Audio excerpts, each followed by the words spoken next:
Hello everyone, welcome back to my channel. ಇವತ್ತು ಕೂಡ ನಾನು ಇನ್ನೊಂದು ಹೆಲ್ದಿ ಆಗಿರೋ ರೆಸಿಪಿ ತೋರಿಸೋಣ ಅಂತ ನಿಮ್ಮ ಮುಂದೆ ಬಂದಿದ್ದೀನಿ. ಏನಪ್ಪಾ ಇದು, ಇವರು ಹೆಲ್ದಿ ಅಂತಿದ್ದಾರೆ ಆದರೆ ನೋಡಿದ್ರೆ ಕರ್ಡ್ ರೈಸ್ ತರ ಕಾಣಿಸ್ತಿದೆ ಅಂತ ವಿಡಿಯೋನ ಸ್ಕಿಪ್ ಮಾಡಬೇಡಿ. ಇವತ್ತಿನ ವಿಡಿಯೋನಲ್ಲಿ ನಾನು ತೋರಿಸ್ಕೊಡ್ತಿರೋದು ಒಂದು ಮುಲ್ಲಂಗಿಯ ರೆಸಿಪಿ. ಮುಲ್ಲಂಗಿನ ಯೂಸ್ ಮಾಡಿಕೊಂಡು ಹೇಗೆ ನೀವು ರೈಸ್ನ ರೀಪ್ಲೇಸ್ ಮಾಡ್ಬೋದು ಅಂತ ಇವತ್ತಿನ ವಿಡಿಯೋನಲ್ಲಿ ನಾನು ನಿಮಗೆ ಹೇಳ್ಕೊಡ್ತೀನಿ. ಮುಲ್ಲಂಗಿಯಲ್ಲಿ ಹೆಚ್ಚಿನ ನಾರಿನಂಶ ಇರೋದ್ರಿಂದ ನಮ್ಮ ಡೈಜೆಸ್ಟಿವ್ ಸಿಸ್ಟಮ್ಗೆ ತುಂಬಾ ಒಳ್ಳೆಯದು. ನಂತರ ಯಾರಿಗೆ ಕಾನ್ಸ್ಟಿಪೇಷನ್ ಪ್ರಾಬ್ಲಮ್ ಇರುತ್ತೆ, ಇಂಡೈಜೆಷನ್ ಪ್ರಾಬ್ಲಮ್ ಇರುತ್ತೆ, ಅವರು ಎಲ್ಲರೂ ಈ ಮುಲ್ಲಂಗಿನ ಸೇವಿಸೋದ್ರಿಂದ ಅವರ ಎಲ್ಲ ಸಮಸ್ಯೆಗಳು ಕಂಪ್ಲೀಟಾಗಿ ಸಾಲ್ವ್ ಆಗುತ್ತೆ. ಬನ್ನಿ ನೋಡೋಣ ಈ ವಿಡಿಯೋನ. ನಾನು ಮುಲ್ಲಂಗಿನ ಸಣ್ಣದಾಗಿ ಹೆಚ್ಚಿ ಸಪ್ರೇಟಾಗಿ ಇಟ್ಕೋತಾ ಇದ್ದೀನಿ. ನಂತರ ಅದರಲ್ಲಿ ವಾಟರ್ ಕಂಟೆಂಟ್ ಜಾಸ್ತಿ ಇರೋದ್ರಿಂದ ನಾನು ಎಲ್ಲ ವಾಟರ್ನ ಚೆನ್ನಾಗಿ ಹಿಂಡ್ಕೊಂಡು ಅದನ್ನು ಸಪ್ರೇಟ್ ಬೌಲ್ಗೆ ಟ್ರಾನ್ಸ್ಫರ್ ಮಾಡ್ಕೋತಾ ಇದ್ದೀನಿ. ಮುಲ್ಲಂಗಿ ರಸನ ಕೂಡ ಹೇಗೆ ಉಪಯೋಗಿಸ್ಕೋಬೋದು ಅಂತ ನಾನು ವಿಡಿಯೋದ ಕೊನೆಯಲ್ಲಿ ತೋರಿಸ್ಕೊಟ್ಟಿದ್ದೀನಿ. ಸೊ ಎಲ್ಲರೂ ದಯವಿಟ್ಟು ವಿಡಿಯೋನ ಸ್ಕಿಪ್ ಮಾಡದೆ ಕೊನೆಯವರೆಗೂ ನೋಡಿ. ನಂತರ ನಾನು ಒಂದು ಅರ್ಧ ಈರುಳ್ಳಿಯನ್ನು ಸಣ್ಣಗೆ ಹೆಚ್ಚಿಕೊಳ್ತಾ ಇದ್ದೀನಿ. ನಂತರ ಒಂದು ಮೆಣಸಿನ್ಕಾಯಿ ಕೂಡ ನಾನು ಸಣ್ಣಗೆ ಹೆಚ್ಚಿಟ್ಕೊಂಡು ಸೈಡ್ಗೆ ಎತ್ತಿಟ್ಕೋತಾ ಇದ್ದೀನಿ. ನಂತರ ನಾನು ಒಂದು ಸಣ್ಣದಾಗಿರೋ ಬಾಣಲಿನ ಇಟ್ಕೊಂಡು ಸ್ಟವ್ ಆನ್ ಮಾಡ್ಕೊಂಡಿದ್ದ ನಂತರ 1-3 ಟೇಬಲ್ ಸ್ಪೂನ್ ಅಷ್ಟು ಆಯಿಲ್ನ ಆ್ಯಡ್ ಮಾಡ್ಕೋತಾ ಇದ್ದೀನಿ. ಎಣ್ಣೆ ಕಾದಿದ ನಂತರ ಒಂದು ಅರ್ಧ ಚಮಚ ಸಾಸಿವೆ ಮತ್ತು ಜೀರಿಗೆನ ಆ್ಯಡ್ ಮಾಡಿಕೊಂಡು ಅದನ್ನು ಚೆನ್ನಾಗಿ ಫ್ರೈ ಮಾಡ್ಕೋತಾ ಇದ್ದೀನಿ. ನಂತರ ಉದ್ದಿನಬೇಳೆ ಮತ್ತು ಕಡಲೆಬೇಳೆ ಕೂಡ ನಾನು ಇಲ್ಲಿ ಆ್ಯಡ್ ಮಾಡಿಕೊಂಡು ಚೆನ್ನಾಗಿ ಅದೆಲ್ಲದನ್ನು ರೋಸ್ಟ್ ಮಾಡ್ಕೋತಾ ಇದ್ದೀನಿ.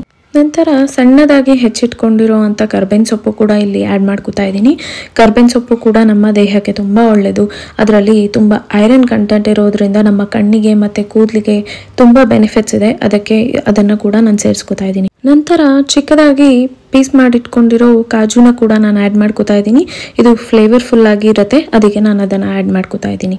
ಎಲ್ಲ ಮಿಶ್ರಣನೂ ಚೆನ್ನಾಗಿ ಮಿಕ್ಸ್ ಮಾಡ್ಕೋತಾ ಇದ್ದೀನಿ. ನಾನು ಎಲ್ಲ ಚೆನ್ನಾಗಿ ರೋಸ್ಟ್ ಆಗಿದ ನಂತರ ತುರಿದಿಟ್ಕೊಂಡಿರೋ ಅಂಥ ಮುಲ್ಲಂಗಿ ಬೌಲಿಗೆ ನಾನು ಎಲ್ಲ ಮಿಕ್ಸ್ಚರ್ನ ಟ್ರಾನ್ಸ್ಫರ್ ಮಾಡ್ಕೋತಾ ಇದ್ದೀನಿ.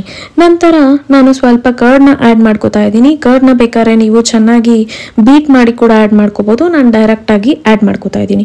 ಅಂದಾಜು 1/4 ಲೀಟ್ರಷ್ಟು ಕರ್ಡ್ ಇದಕ್ಕೆ ಇಡ್ಸತ್ತೆ. ಸೊ ನಂತರ ನಾನು ಸ್ವಲ್ಪ ರುಚಿಗೆ ತಕ್ಕಷ್ಟು ಉಪ್ಪನ್ನ ಸೇರಿಸ್ಕೊಂಡು 1 ಬೌಲ್ ಅಷ್ಟು ದಾಳಂಬ್ರಿನ ಕೂಡ ನಾನು ಆ್ಯಡ್ ಮಾಡ್ಕೋತಾ ಇದ್ದೀನಿ. ಸೊ ಈವನ್ ದಾಳಂಬ್ರಿಲೂ ಕೂಡ ತುಂಬ ಹೆಲ್ತ್ ಬೆನಿಫಿಟ್ಸ್ ಇದೆ, ನಮ್ಮ ಬ್ಲಡ್ ಇಂಪ್ರೂವ್ ಮಾಡೋಕ್ಕೆ ಹೆಲ್ಪ್ ಮಾಡುತ್ತೆ. ನಂತರ ಕೊನೆಯದಾಗಿ ನಾನು ಕೊತ್ತಂಬರಿನ ಸೇರಿಸ್ಕೊಂಡು ಎಲ್ಲದನ್ನು ಚೆನ್ನಾಗಿ ಮಿಕ್ಸ್ ಮಾಡ್ಕೊಳ್ತಾ ಇದ್ದೀನಿ.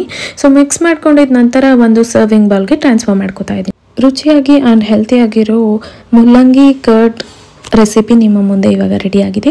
ಸೊ ಈ ಥರ ನಾವು ರೈಸ್ನ ಬದಲಾಗಿ ಮುಲ್ಲಂಗಿನ ಯೂಸ್ ಮಾಡ್ಕೋಬೋದು ಆ್ಯಂಡ್ ನಮ್ಮ ಹೆಲ್ತಿಗೂ ಕೂಡ ತುಂಬ ಒಳ್ಳೆಯದು.